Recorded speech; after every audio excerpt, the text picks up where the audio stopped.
Fetus nga nasulod sa selyado nga kristal ginhalid sa isa ka abandonado nga balay sa Estancia, Iloilo. Si Daryl Marie Sarmiento nakatutok.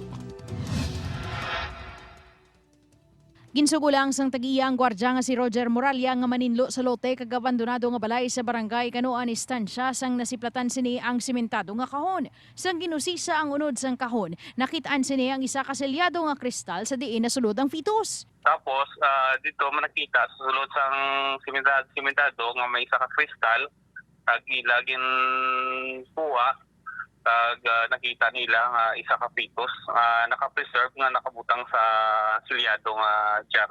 Ginexamine sang Rural Health Unit ang fetus kag natukiban nga yara ini sa 7-8 ka bulan. Posible suno sa Estancia Police nga may natabo nga abortion kag ginbilin lang ang fetus sa lugar. May ara na sa person of interest subong hindi pa lang pwede ma-reveal ma'am kay for under investigation pa. Gilayon man nga ginpalubong sang otoridad ang nasapuan nga fetus. Upod kay Hans Desierto, Daryl Marie Sarmiento, One Western Visayas.